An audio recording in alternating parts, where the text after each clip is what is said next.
अस्सलाम वालेकुम, मैं हूं डॉक्टर मोहम्मद साबिर। आपको अपने यूट्यूब चैनल सियाने लोग में एक नई वीडियो के साथ खुश आमदीद कहता हूं। आज की वीडियो शुरू करने से पहले मैं आपको थोड़ी सी टाइटल स्लाइड्स अपनी पुरानी वीडियोस के बारे में दिखाऊंगा।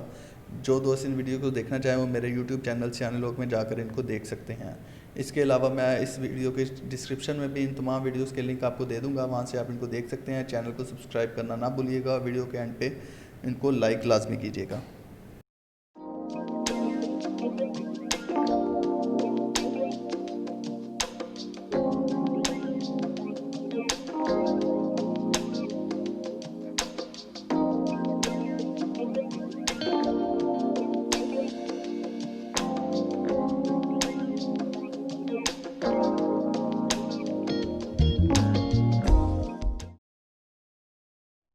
कुछ दिन पहले एक ग्रुप में मैंने एक पोस्ट देखी जिसका स्क्रीनशॉट इस वक्त आप स्क्रीन पर देख सकते हैं। उसमें एक भाई पूछना चाह रहे थे, अस्सलाम वालेकुम, एग में रेड कलर क्यों आ जाता है? Anyone can explain please.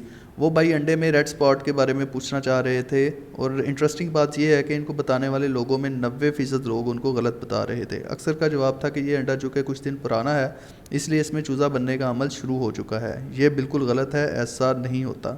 तस्वीर में वाज़ेह तौर पर देखा जा सकता है कि जर्मिनल डिस्क जर्दी में ब्लड स्पॉट के ऑपोजिट साइड पर नज़र आ रही है। चूज़ा बनने की इब्तदा हमेशा जर्दी के ऊपर मौजूद सफ़ेद रंग की जर्मिनल डिस्क से होती है और इनक्यूबेशन के पहले 2 दिन कोई ब्लड रिंग नहीं होता। तीसरे दिन इसी जर्मिनल डिस्क के ऊपर ब्लड रिंग बनना शुरू होता है, जिसकी शेप आप स्क्रीन पर देख सकते हैं। ये बहुत बारीक नसों पर मुश्तमिल एक दायरा होता है जो ब्लड क्लॉट से बिल्कुल मुख्तलिफ होता है। अब उनका सवाल कि ये ब्लड स्पॉट क्यों आ जाता है, इसको समझने के लिए काफ़ी डिटेल दरकार है, जो कि मैं आगे आपको वीडियो में दूंगा। अभी सुपरफिशियली मैं आपको इतना बता दूं कि ओवरी के अंदर ब्लड कैपिलरीज़ का एक जाल होता है। ओवुलेशन के दौरान इनमें से कोई एक रप्चर हो जाती है और ब्लड का माइनर सा पार्ट अंडे में शामिल हो जाता है, जो कि बाद में हमें ब्लड स्पॉट की शक्ल में नज़र आता है। इस प्रोसेस को समझने के लिए ज़रूरी है कि हमें मुर्गी के रिप्रोडक्टिव सिस्टम का पता हो कि अंडा बनता कैसे है। ये रिप्रोडक्टिव सिस्टम बर्ड के अंदर डॉर्सल साइड पर मौजूद होता है, जैसा आप वीडियो में देख सकते हैं। इसे क्लोजली देखें तो इसके मेनली 2 पार्ट होते हैं। पहला पार्ट ओवरी, दूसरा ओविडक्ट। सबसे पहले ओवरी से जर्दी बनती है जिसके ऊपर ब्लड कैपिलरीज देख सकते हैं। अगर जर्दी में ब्लड स्पॉट आए तो वो इसी कैपिलरीज के रप्चर होने से आता है।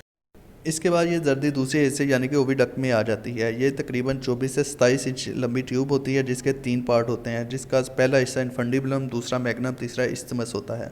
फर्टिलाइजेशन का प्रोसेस इनफंडिबुलम में होता है। अगर जर्दी के इर्द गिर्द यहाँ पर जर्दी के इर्द गिर्द सफ़ेदी बनती है और ये अमल तकरीबन 22 से 24 घंटे में मुकम्मल होता है। बाज़ औक़ात सफ़ेदी में मीट स्पॉट या टिशू पार्टिकल भी आ जाता है, वो ओविडक्ट का हिस्सा होता है जो कि डैमेज होकर इसमें शामिल हो जाता है।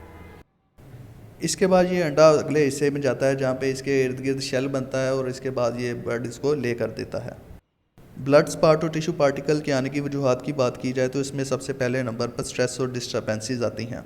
अगर आपका बर्ड बहुत ज़्यादा एक्टिव है, वो फाइटिंग बिहेवियर शो करता है या किसी वजह से डरता है, हॉर्न की आवाज़ से या शोर से वो डरता है, उछलता है, तो उसकी कैपिलरीज़ के फटने के चांसेस बढ़ जाते हैं। उस वजह से ब्लड आना शुरू हो जाता है। अगर वो फीडिंग के दौरान में लड़ते झगड़ते हैं तो उससे भी ये चीज़ आ जाती है। अगर आप बर्ड को खुराक पुरानी दे रहे हैं या उसमें नमी की वजह से फंगस लग चुकी है तो उससे भी टॉक्सिन आ जाते हैं और वो ये मसला बन सकता है। विटामिन डेफिशिएंसीज जिसमें विटामिन ए और डी की कमी है, उससे भी ये ब्लड स्पॉट आ जाता है। अब इस मसले से हम लोग कैसे बच सकते हैं? इसके लिए ज़रूरी है कि बर्ड की मैनेजमेंट को इम्प्रूव किया जाए, बर्ड को खुली और साफ़ सुथरी जगह पर रखा जाए, विटामिन का ख़ास ख्याल रखा जाए, ए और डी की मुनासिब मिकदार इसकी खुराक में शामिल हों। बाज़ औक़ात परिंदे शोर और हॉर्न वगैरह की आवाज़ से डरते हैं तो ऐसी चीज़ों से भी परहेज़ करना चाहिए।